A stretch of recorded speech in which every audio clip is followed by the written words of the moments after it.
There's a group of people on a birthright trip to Israel right now getting brainwashed as we speak, so let's talk about it. Welcome back to Boycott Birthright, our series exposing Israeli propaganda on birthright trips and frankly any free trip to Israel you might be offered.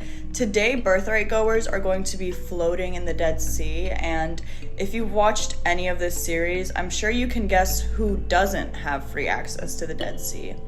If your guess was Palestinians, then bingo, you are correct. Palestinians do not have free access to the Dead Sea, despite the fact that the northern basin lies in the Palestinian territories. Israel has full control over the Dead Sea.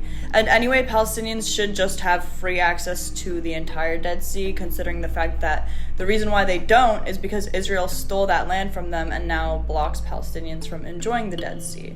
But let's talk about it. When birthright goers are presented with the opportunity to swim in the Dead Sea, they pretty naturally, I would argue, don't question who doesn't have access to the Dead Sea. And this is deliberate. What Israel leaves out on these trips is a huge part of the propaganda, not mentioning Palestinians and, of course, not informing them of the fact that Israel deliberately bars Palestinians from enjoying full access to the Dead Sea is the point. Palestinian erasure here is the point, especially while they tell birthright goers that they have a literal birthright to enjoy the Dead Sea.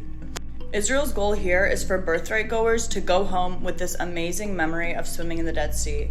And in a world where Israel and the US put so much time, money, and military power into propping up Israel's narrative to erase the occupation and even erase Palestinian identity altogether, this memory is a weapon against Palestinians who try to speak their truth about the effects of Israel's occupation.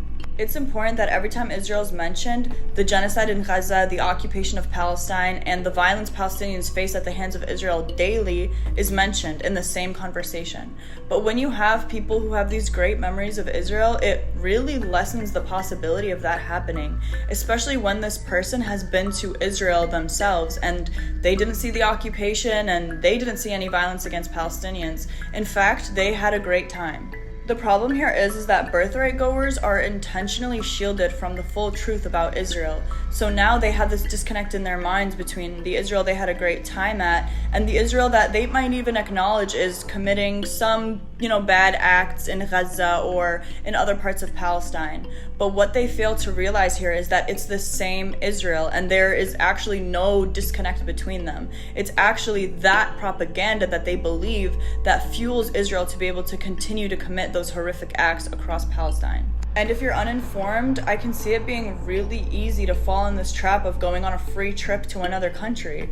But nobody who watched this video has that excuse anymore, because now you know, and you can watch the other videos in this series to make sure you're completely informed on birthright and other free propaganda trips to Israel. So next time you're presented with the opportunity, you say, no, I'm not going on birthright or any propaganda trip to Israel. Instead, I'm going to volunteer with the Tent of Nations in Bethlehem in Palestine and go to codepink.org/Tent of Nations Farm to get all the information, and I will see you for our final video tomorrow.